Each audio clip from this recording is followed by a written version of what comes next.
timing. Shit, I guess I have to turn this off or down, whatever the fuck you wanna call it. I'm gonna talk about something that I'm fucking up. Sorry YouTube. Sorry YouTube. Sorry YouTube gods. Sorry YouTube gods. This is my first freaking time. I apologize. I'm just very angry right now, and I'm ranting about something that I'm very, very mad about. So let's resume the game. What this? All right. So, oh yeah, there's many things I could do right now. What is this? Oh yeah, I complete that mission. I go to summertime. I'll do the some. This is difficult. I'll do the extra DLC stuff that I've never done before later.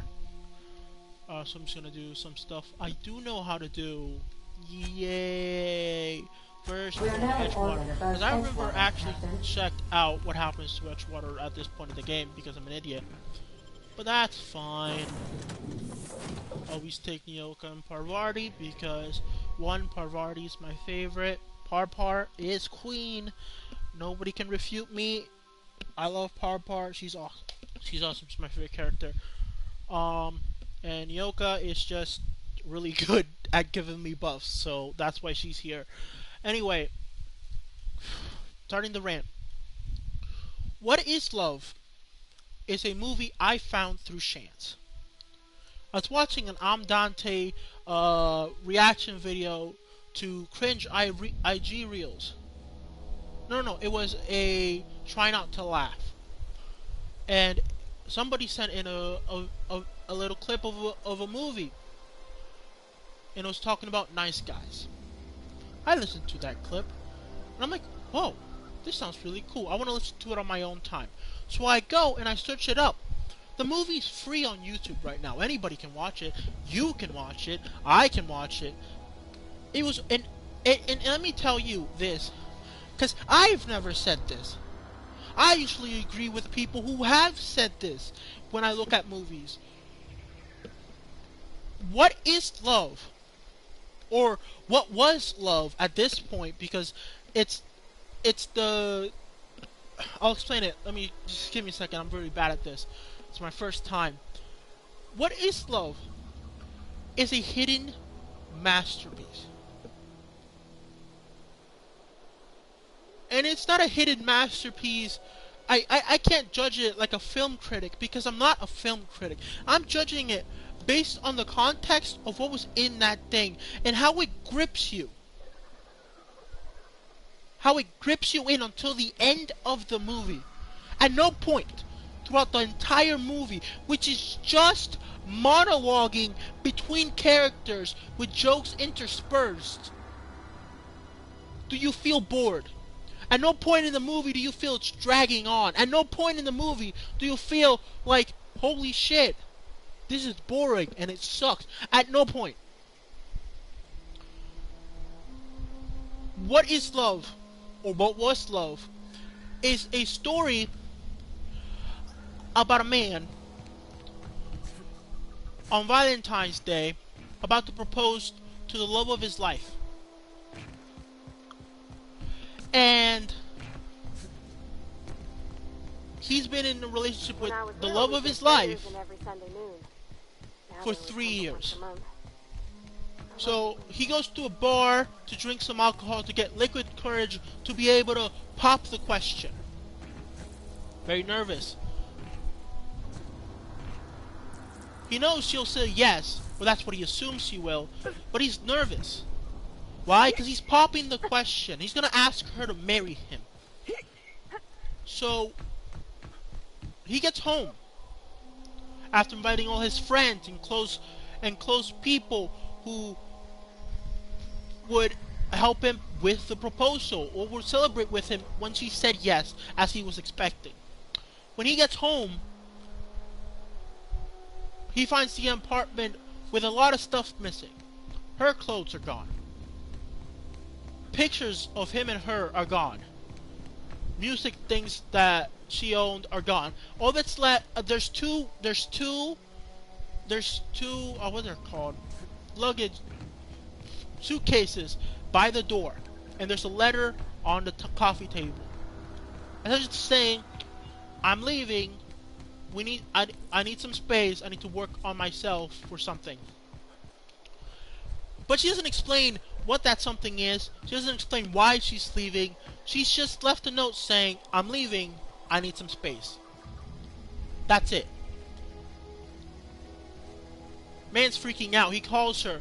He has a little argument with her because he doesn't even understand what's going on. The love of his life that loves him just as much as he loves her is leaving him with no explanation. So the man's going through it. That's when his friend comes in. Comes in Sal. Oh, the main character's name is Tommy, by the way. Comes in Sal. He's a douchebag in every sense of the word. He's a rich asshole who goes to his local dive bar, meets women, hooks up with them, or dates them for a while, but is terrible at it. So they get to talking. Sal tells him that he broke up with his most recent girlfriend, and then they start, I guess, bonding over the fact that his recent girlfriend sucked.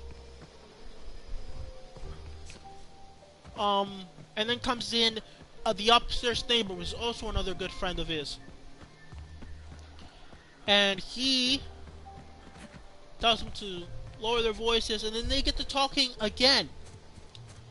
Tommy tells them about the fact that the love of his life, his girlfriend of 3 years, is gonna leave him.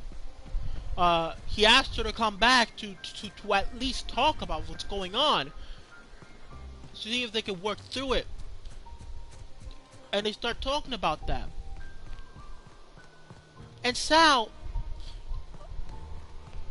he's a very interesting character because he's not a terrible person.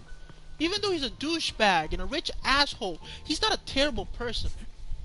Every time he goes out with a woman, he treats her like a queen.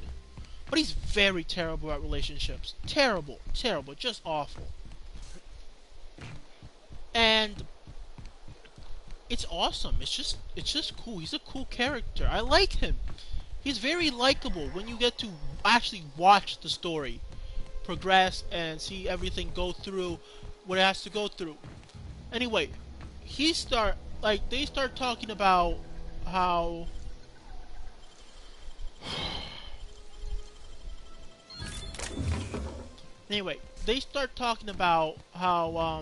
what's it called?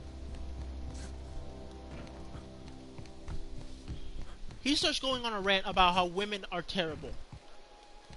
They all suck for one reason or the other. And he goes on a rant about nice guys. How all women think all men are assholes and dogs and pieces of shit, when they themselves are at fault for creating those pieces of shit and assholes and fucking hounds and just general douchebags. He says that they are in fact the ones that help that they are the ones that create the very thing that fucking messes with them or whatever. And he goes on to say that every douchebag, every asshole that's dating 3 women at the same fucking time, they were the ones. They were the ones that were super romantic and super gentlemanly. They were the ones that I don't know, that cared, that wrote songs and bought rings and necklaces and treated them like queens and gave their heart to someone. And then a woman, the woman they gave their heart to, stomped on it, broke it to pieces, and ripped it apart, and then handed it back to them. Every douchebag that exists, that's in relationship with multiple women, and leave those relationships really quickly, they do it. It's because they're afraid. They're afraid of women. They're afraid of getting their hearts broken again, of being rejected. I mean, that's a very real fear. Like, not a lie, that's a very, very real fear.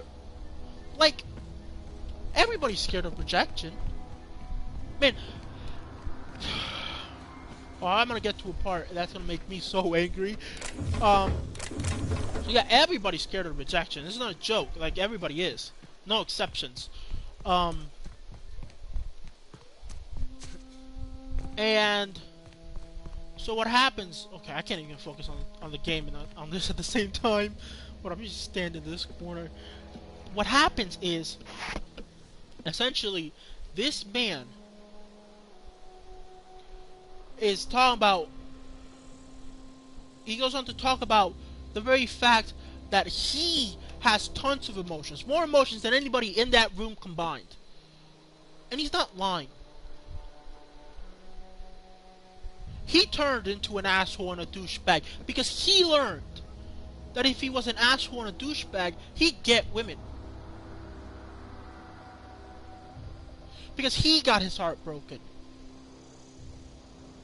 Because the one woman or girl, he never names her name, the one girl he gave his heart to, all his love, a part of himself, crushed him, broke him apart.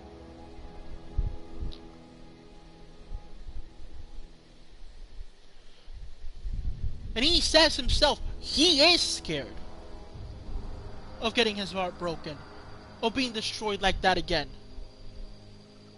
He is scared. He admits that. This movie, at its core, is a very real, very honest look at this entire shit.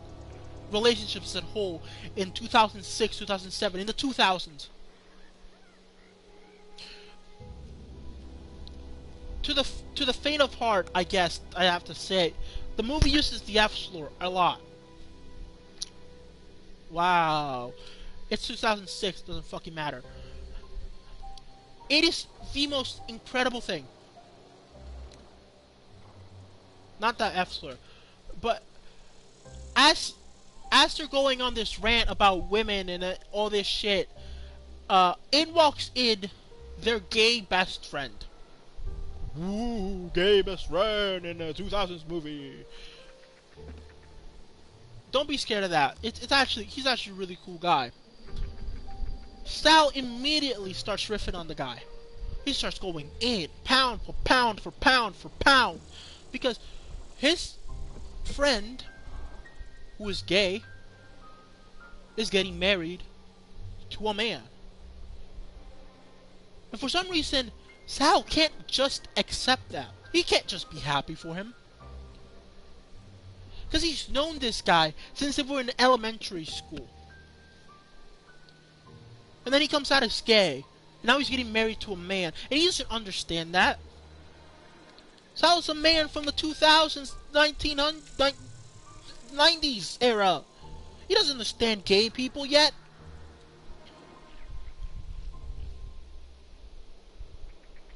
But, to the saving grace, he isn't, like, homophobic straight up.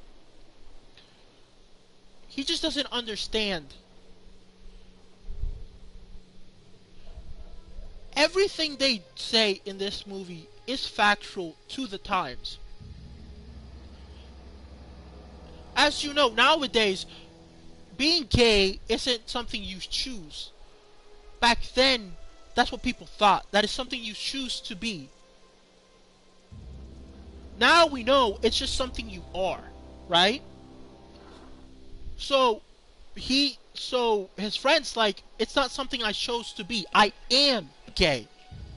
And he goes on about how how there's like scientific proof or whatever that gay people are born gay and stuff. And then Sal's like, okay, from who?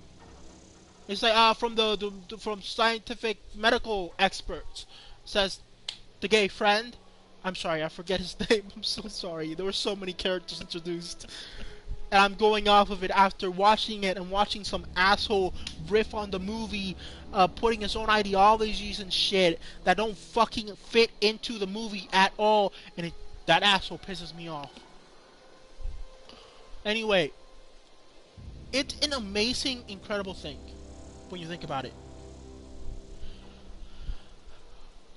Because he goes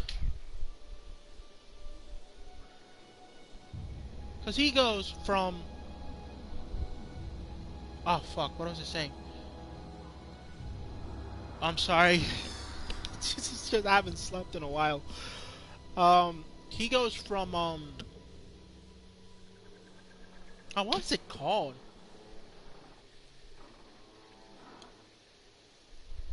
Oh, yeah. So Sal asks, from who? And he's like, from medical experts or whatever. And he's like, okay, who? Which ones? And then his friend, he couldn't name them. So he's like, hey, stop stalling for time. Tell me who it is. Tell me their names. Who in the medical expertise department said this? Who said this? And he's like, and he couldn't say anything because he doesn't know. And then he asked them, did you just hear this around, or did you actually look it up? And he's like, well, I heard it from someone, but everybody knows that that it's a very good movie, a very honest movie. It feels like real friends and shit. Even though they're going through this whole thing of ideologies and shit, it feels awesome. After the whole gay friend thing, Sal apologizes to him. Because it turns out the girl he broke up with, that he said he broke up with him. And that same night she shows up at his spot, the bar he usually frequents, with a much hotter guy. So he kind of felt insecure because his gay best friend is getting married. He has no one. He admits himself he's a very fucking sad man. He hasn't been happy 3 days in a row for a very long time. And then walks in George, who is the complete opposite of Sal. He's the complete opposite. While Sal's the douchebag, this guy's the gentleman. This guy's the guy who women friend zone. This is the friend zone guy. Because he's looking for a woman that he can have conversations with. He can be real to. That's real to him. Ready when you are. And it's just awesome. He's a cool guy. He's an awesome dude. He then explains about the 11th man theory.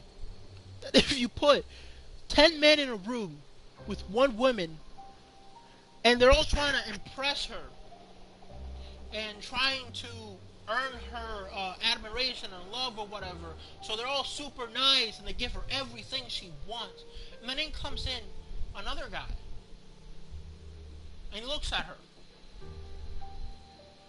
and then he goes and talks to his boys, and he's like, oh, yo, Johnny, how the fuck is up with you? Hey, you seen the basketball game? And completely ignores the women. And the theory is that that 11th man that completely ignores her is the one that wins her heart. So essentially, it's the nice guys finish last thing. But where did you think that came from? Where do you think friend zones came from? From that era. It's from that era. I'm completely biased here. Sure, I've never been in a relationship, but I don't give a shit. I wouldn't care less if I ended up with a woman. I love men too. Trans people are awesome. I don't give a shit. I don't care if I end up with a woman or not. It's this fucking circumstance, I guess. The awesome part about this situation, about the 11th man theory, is that Sal is like, bro, what the fuck are you talking about? Because he has never heard of it. And George goes on to explain that he wants a relationship with a woman that's essentially a good guy with a good girl. That's it. That's just it. A good guy. A decent man. Will treat her nicely. Will get her everything she wants. Will be a knight in shining armor, or whatever the fuck you guys are gonna complain about. He is that. He wants to be that guy for someone. But he also wants it to be real. A real relationship. Not a, I'm dating this guy named Jerome and he's kind of a dick, he cheats on me and all this. I'll come crying to you about all my problems with Jerome, but you're still just my friend, man. I mean, technically, I feel like if Jerome were more like you, I would be way happier. But I love Jerome, so there's nothing I can do. That type of shit. He doesn't want that. He wants real connection. Someone he can intellectually, whatever the word is, connect with. And he also wants, and he also says, this is true for back then. This is true for back then. Ready when you are. The majority of women back then, even though they say they want that, deep down, they really want that.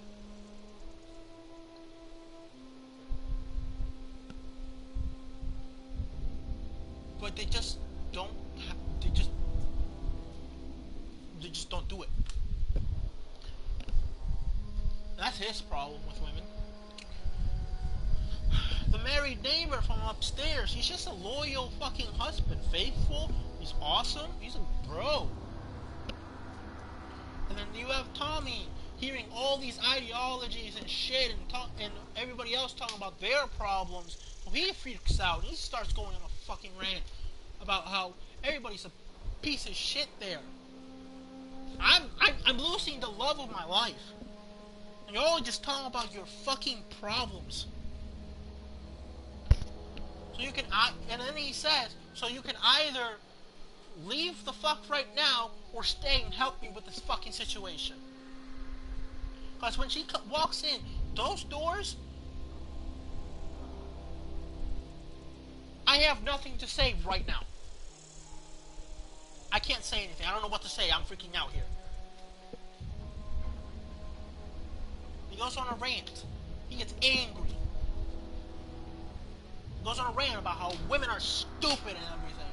How he wishes she wasn't there. How if she walks in, he'll send her right out. Because he's angry. It's the love of his life and she's disappearing. How the fuck are you going to do anything about that? So sad. So sad, Mr. Bro. And then something that happened at the beginning that was mentioned. Sal invited 5 women to hang out with them. Because he needs women there. Because all of his friends are in a relationship except George and him. So he just wanted to have some company, I guess. Because they're going to celebrate Valentine's Day together or whatever the fuck. So the women come. And then we have a whole separate side of the coin of the whole conversation that's been going on in the living room for the women in the bathroom. That's insane. Something incredible about this movie. It all takes place in the same fucking place. Beginning, it's the bar scene. He goes to the bar. He drinks some alcohol. He goes to a gas station, he buys some alcohol, he goes home. That's it, that's it. And the rest of the movie takes place in his house, in his living room. And they all just talk to each other. So what's the plan? It's a very real conversation that these days doesn't fucking happen. Have you, recently, in the movie theaters or in fucking Netflix, have you seen any movie that's pure dialogue? It isn't talking about politics. It isn't talking about fucking all the shit that's going on now. It's just a conversation between friends in a room together. I mean, there's probably is some, but a lot of them are mostly boring. Cause those movies that do exist, a lot of the time, they're just they're just political agendas being pushed. They're just political agendas being pushed. It's not real. It's not a real, honest conversation about opinions that differ from each other. From ideologies that differ from each other. It's not a real conversation. When I was going through therapy, I learned about hard conversations. You might be asking, what's a hard conversation? Well, a hard conversation is basically two people sit down at a table. And they're two different extremes or two differing opinions or beliefs about a certain thing. And they talk about it. They don't talk trying to win the other over to their side of beliefs. They talk to the person, ask them questions about their beliefs to understand them. To understand them and come to a peaceful just understanding. Two people. I had a hard conversation with a person about cops. I'm like, I asked them why you think cops are great, why you think a bunch of shit. I asked them to understand them. To understand them. And it was awesome. It was great. I loved those conversations I had with them. Because they were real conversations. They were being honest about their beliefs, their ideologies, and their takes on a certain topic. And I was honest on mine. And we just came to an understanding of each other. We didn't try to win an argument. That's what this movie's doing.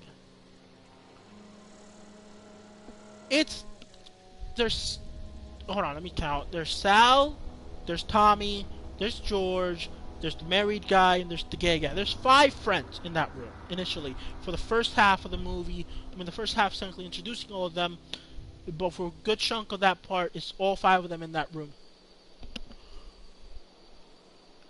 And it's 5 friends with differing ideologies at the time.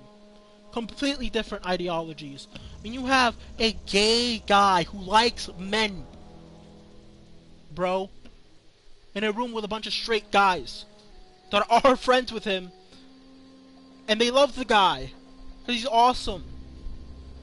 You have a rich douchebag who's a rich douchebag. He has his own takes about relationships. The gay guy has his own take about relationships and what love is. The married guy has his own takes about relationships and what love is, what faithfulness is, what all that shit is. George, poor man George, the French-zoned man, has his own takes about relationships and what they should be, or what he wants out of them. And you have Tommy. He also has his own takes on relationships and what he thinks of them. He's been a devoted man, a decent, awesome guy for 3 years. That night, he was gonna pop the question. He is an awesome dude. Let me be honest. This guy's awesome. He's really cool. We love the guy. Guy coolest. Boop. He's just awesome. He's a cool dude, bro. Bro, he's a cool dude. This whole movie is just great. I can't like explain it properly because I have to actually fucking write down what I need to say completely properly. I'm gonna get to the point real quick of my whole reason I'm doing this rant to begin with. This asshole comes in talking about black pills. I don't even know what the fuck they are. I barely understand what a red pill and a blue pill is. The fuck is a black one? I'm guessing it's just a very bad take. And I'm like, huh, interesting concept. I'm gonna watch this. And the whole video is just shitting on these guys and their ideologies and their reasonings and their personalities as a whole. Just talking about shads or some shit at one point or the other. I'm like, the fuck are you talking about, man? Ready when you are. What are you talking about? This is 2006. He start going. The part that most gripped me and got me really angry is when that baboon, that Ark Survival Evolved baboon asshole started going on about what was it? George, who's the guy that plays the fat kid in Goonies, about how he's happily married in real life. Nigga, he's in a movie playing a character. The fuck are you talking about? Calling him blue-pilled for his beliefs and what he wants out of a relationship. Calling him, just insulting the guy for no reason. What the fuck? George is awesome. He's a cool dude. He's a cool dude. They call him a tree hugger because he's in tune with his emotions and shit. He understands what he needs. He understands what he wants. He's what some guys are afraid to be. Or to see. They get scared and they lash out at it. They say, be a man, pussy. Shit like that. He's that guy. And it just pisses me off. It just pisses me off. And then the second part attack on the blue pill side. Because he keeps going on George's character, but that's all I'm going to say on George. Poor man got attacked for no reason. Being faithful and lovable. The married guy is talking about being faithful and his ideologies about relationships. Being faithful. Wanting to be with that person is what he thinks relationships should be. A two-way street. You want to be with that person, so you lead by example, is what he's saying. You take care of them. You love them, and hopefully they love you back and give you as much care as you gave them. This is a married guy talking. He's just talking about being a good, faithful guy. He calls him blue-pilled and insults his character. The easiest person to insult, the easiest people to insult by far in this entire movie is So what's Sal the plan? and the woman that Sal ends up with. Why? Because Sal and that woman have been through relationships. They've experienced countless heartbreak and countless experiences of disappointment. So they become narcissistic and cynicists because they don't think they can have that without being who they are. But by being who they are, they fail to grasp that they need to improve to be able to grasp that. Or they just need to meet the right person who is literally the right fit for them. Which is what happened with Sal and that woman. And George, part of George's character is wanting growth. So he is that guy. He's a vulnerable guy. He gets vulnerable. He improves himself. He talks about his feelings and shit. He's awesome. George the GOAT. And Sal's just my favorite character. Because he will tell you how it is. Even if he sounds like an asshole. Even if he's wrong. Even if he goes too far. The entire movie will tell you how it is. Have you seen a movie do something like this? Sit characters in the same location. Same location. They don't move. They don't move. The most they move outside the location is outside in the bathroom.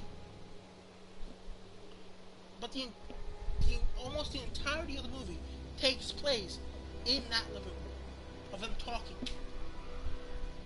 Being real with one another. Sharing their ideas and their feelings and their heartaches with one another. Trying to help their friend get over his heartbreak and his situation. I love the ending of this movie.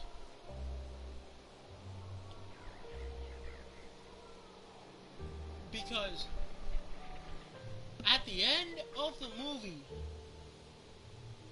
Tommy lets her go.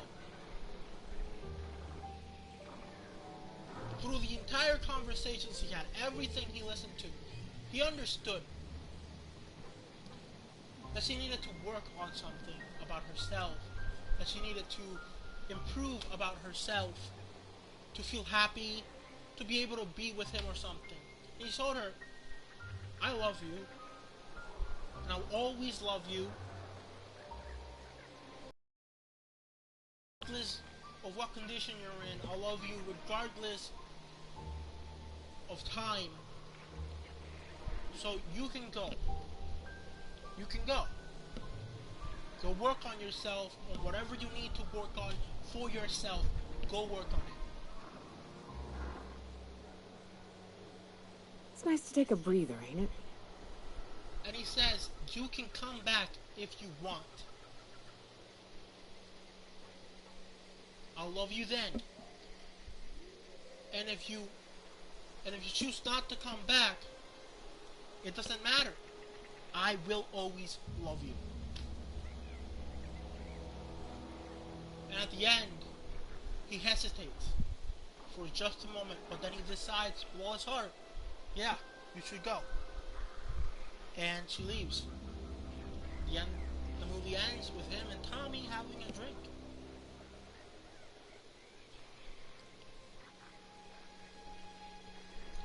The women's side is just incredible, but I'm not going to get into it because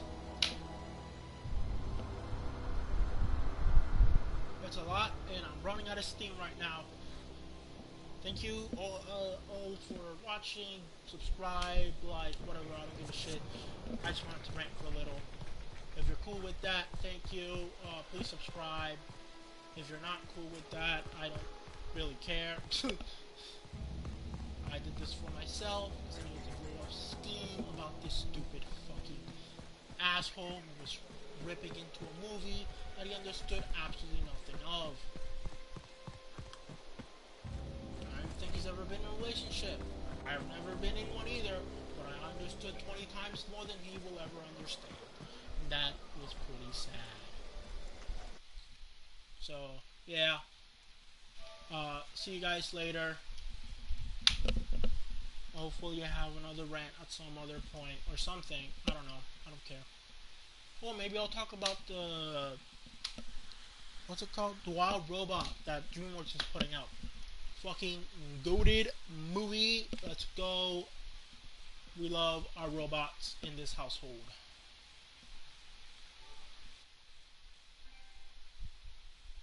Oh, I was running. Ha! See you guys later. Good night. I mean, good morning.